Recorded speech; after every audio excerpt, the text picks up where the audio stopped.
시장 얘기 좀 해야겠습니다. 시장이 뭐 4월 들면서 3월 말부터 해서 분위기가 확 좋아지는데요. 외국인 매수도 들어오고요. 외국인 매수가 연속성을 기대도 될까요?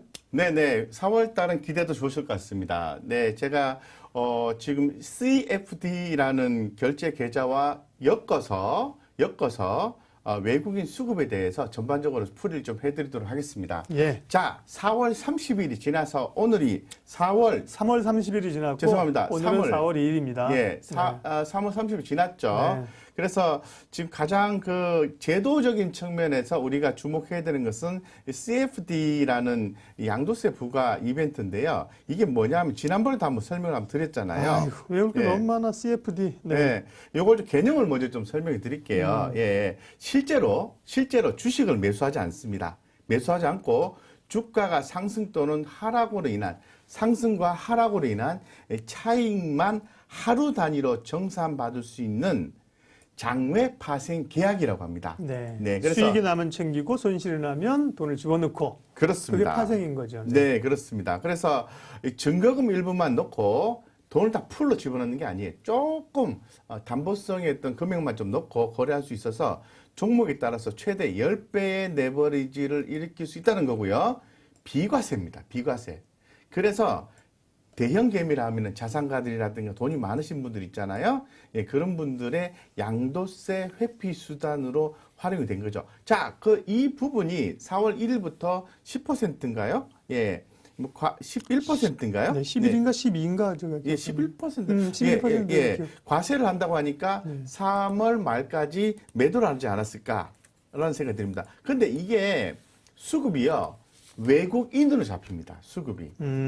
외국인으로 잡힌다는 점이에요. 그렇기 때문에 차익만 결제해주면 되니까 참고로 좀 외국인으로 잡힌 부분인 거죠. 그래서 이 부분이 일단 1달러가 됐기 때문에 이 CFD 잔액이 이제 줄어들었습니다. 줄어들었다는 것은 그만큼 외국인의 어떤 그 스탠스가 조금 변화되는 모습이 감지가 됐다는 거고요. 잔액도 지난해 2월에 1조 원대에서 쭉 봤을 때 지난해 12월, 2월에서 12월까지 보면은 4조 높았다가 올해 2월 달에 4조로 다시 줄어들었어요. 그러니까 요 부분이 줄어들었다는 부분이 양도세에 대한 부담 때문에 이제 그렇게 됐다고 보시면 되고요. 이 부분에 의해서 외국인들의 수급은 살아났을 가능성이 있다라고 한번 풀이를 해 보고요. 자, 두 번째는 외국인 수급이 제가 며칠 전부터 아침에 방송해 드리면서 IT 기업, 자, 삼성전자, SK하이닉스, 자, 들어갑니다. 자, 살 때 됐네. 딱 이렇게 공략을 말씀드렸잖아요. 그죠? 아침에 포착이 엊그제 됐습니다. 엊그제 됐기 때문에 해당 왜 올라가는지에 대해서는 계속해서 얘기가 나오고 있어요. 그래서 4월 달에 매수세로 전환이 된 것이 아닌가 이런 어떤 낙관적인 외국인의 기환을 현재 좀 예측을 좀 하고 있습니다. 그런데 과연 외국인의 귀환이 쉬울까요? 쉽지 않을 것 같다는 의견도 상당수가 있습니다. 좀 쉽지 않을 것 같습니다. 강달러가 변수라고 밑에 하단에 빨간 것이 나와 있는데요. 이 강달러의 변수라는 것은 뭔가 달러가 한국으로 유입됐다가 빠져나갔다가 뭐 이런 부분에 의해서 변수가 생기는 거지 않겠습니까? 기존에 계속 말씀드린 것처럼 4월 달에 외국인의 배당금, 역송금 수요에 따라서 달러의 변화가 있을 수 있다라는 부분이 영향을 준다고 보시면 되고, 최근에 뭐 수출도 있지만 수입도 있습니다. 그래서 수출 역대 3월 수출액 1위를 기록하는 데 호조를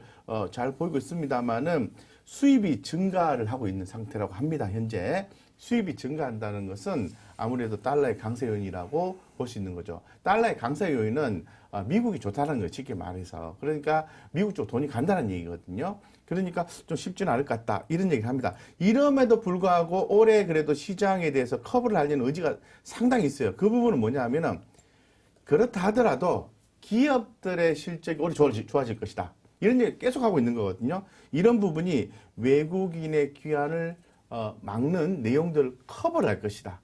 예, 막는 게 아니라 커버를 할 것이다는 얘기를 하고 있어요. 그래서 일단 지금 상태에서는 뭐 어차피 시장 긍정적으로 움직이고 있지 않습니까? 우리가 기존부터 계속 말씀드렸던 게 시장 뭐 변동성은 있지만은 뭐 굉장한 급락, 굉장한 급등 없어요. 이러면서 잘 버티시고 올라왔을 때는 좀 챙기시고 떨어졌을 때는 버티시고 이런 말씀 계속 드렸잖아요. 계속 그렇게 이어지고 있습니다. 이렇게 당분간 더 이어질 수 있으니까 긍정적으로 보시고 2분기도 쉽지는 않다라는 얘기도 상당히 많이 나오고 있습니다. 하지만은 제가 볼 때는 견딜 수 있는 시장이라고 말씀드리고 또 우리가 힘내서 2분기에도 수익을 좀 걷어가자라고 좀 말씀드리겠습니다. 그래서 외국인이 쉽지는 않다. 막 들어올 거라고 보이지는 않는다는 거고요. CFD는 그래서 CFD 세금 부과가 시작되면 주식시장에 끼치는 영향이 어떻게 된다는 거예요? 네. 그렇게 시장을 뒤흔드는 구조적 요인은 아니다? 영향이 있다? 그렇죠. 이 부분 이제 이미 이제 진행이 됐기 때문에 이제 영향이 좀 많이 감소됐다 볼 수 있는 거고요. 사실 그래 치면은 이제 종목이 나와야 되지 않겠습니까? 예, 종목이 그동안에 이거로 인해서 순매도 규모 상위 100개 종목을 체크를 해보니까 거기에 지주사 SK가 또 들어갑니다. 네. SK가 들어가고 화성인드가 들어가고 CJ ENM, LG생활건강, 페노션, 원익 IPS가 들어간다고 하는데 그래서 그런 건가요? SK가 주가 반등이 나오기 시작했죠. 화성인드도 나오기 시작했고 그리고 원익 IPS도 상당히 반도체 장비주니까 그 물결을 받아서 또 반등을 또 강하게 해주네요. 이런 부분도 수급적인 면에서 영향을 미쳤다고 볼 수 있을 것 같습니다. 지금은 네. 좀 긍정적으로 본다 이렇게 해석하시면 될 것 같습니다. 시장이 좋으면 CFD는 그냥 묻혀가는 거고요. 네, 시장이 안 좋으면 빌미를 주겠죠. 네, 그러나 뭐 이미 노출이 정도 됐고 시장을 이렇게 뒤흔들 만큼의 그런 규모가 되겠느냐? 그런 정도인 것 같고요. 지금 말씀하신 거는 오히려 CFD 때문에 매도가 나왔었던 종목들은 급격하게 빠진 건 종목별로는 호재가 될 수 있다. 예, 그렇게 얘기를 하신 겁니다. 네, 2분기는 공매도와 함께 늑대와 함께 춤을, 공매도와 함께 투자를 5월 3일부터죠. 네, 되는 게요. 네, 시장 전반적인 얘기했고요. 이건 뭐 시장 관련된 얘기는 아니지만, 네, 주식 대박꿈으로 빚내는 20대입니까? 빚을 내는 20대니까 빚나는 20대입니까? 네. 네? 요즘 2030 빛이 바래지는 20대의 어떤 느낌이 와서 제가 이걸 좀 가져왔어요. 네. 제가 20대 때 돈을 많이 벌고 싶었어요, 사실은. 그런데 그래서 열심히 공부를 해서 취직을 해서 월급을 받았는데 제법 월급이 많더라고요. 이제 대기업이다 보니까. 그래서 아무래도 회사가 아무래도 투자 회사다 보니까 투자를 하게 됐습니다. 돈을 잃기 시작했습니다. 그때부터 20대 후반의 회사에 취직해서 빛을 발하는 20대로 출발해서 직장 생활을 20년 넘게 하게 됐던 거죠. 그걸 생각하면서 지금 20대의 초반인 친구들이 저희 아이와 똑같은 나이라고 저는 생각을 해요. 그래서 아빠 된 입장에서, 부모 된 입장에서 과연 20대들의 지금 희망이 있는 그런 행보가 나오고 있느냐라는 부분을 고민을 안 할 수가 없어요. 우리나라의 미래이기 때문에. 그런데 신용융자가요, 전체 비중적으로 봤을 때는 뭐 크지 않다라고 하지만은 20대가 신용융자를 쓰는 개념이 200%가 늘었다고 합니다. 이건 어떻게 보면은 단기간 내에 수익을 크게 쭉 땡기고자 하는, 또 규모의 경제로서 땡기고자 하는, 돈을 빌려서 투자하는 것에 대해서 두려움이 없다는 걸로 제 해석이 될 수 있는 거죠.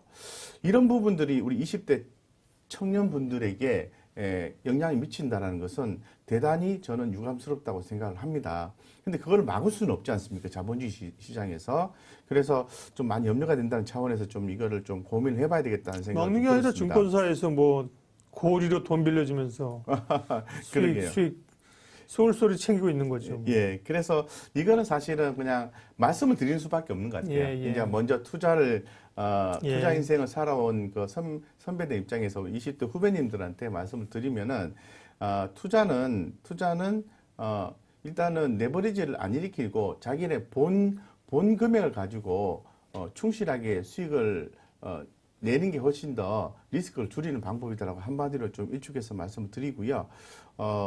돈의 어떤 레버리지를 일으켜서 성공하면은 그 잘한 겁니다. 쉽게 말씀드려서 돈을 벌었으니까. 근데 제가 걱정하는 것은 이로 인해서 인생이 전체적으로 힘들어질 수 있거든요. 그건 하지 말자 이렇게 말씀드리겠습니다. 그 차원에서 한번 제가 말씀드리려고 이걸 좀 뽑아왔어요.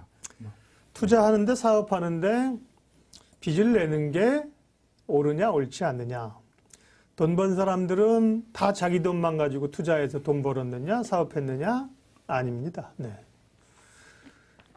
돈 빌려서 투자해서 제가 지난번에 말씀드렸잖아요. 부자가 된 주식시장의 투자자들 꽤 있습니다. 사업하는 사람들은 레버리지를 잃지 않으면 사업할 수 없습니다. 다만, 선수들이라는 거죠. 그죠? 돈 번 사람들. 그러니까 선수면 뭐 빌릴 수 있습니다. 근데 우리가 시장을 아느냐, 선수느냐, 하느냐, 그게 더 중요한 거. 근데 대부분은 선수가 아니지 않습니까? 그렇게 원론적으로 말씀하시고, 위안도 좀 드리면서 20대, 아이고, 20대가 뭐, 빚내고 싶어 빚내겠습니까? 투자는 좋다 그러고, 다들 뭐 주식으로 대박 난다 그러고, 너 투자 안 하냐 그러는데, 미천은 없고. 네. 그러니까 레버리지가 나오는 거죠. 그러니까요. 네. 그렇네요. 네. 그러게 말이에요. 뭐, 또 쓸데없는 소리 하면 또 뭐라고 하시는 분들이 있으니까 생각이 다르니까. 그 정도 하겠습니다. 네.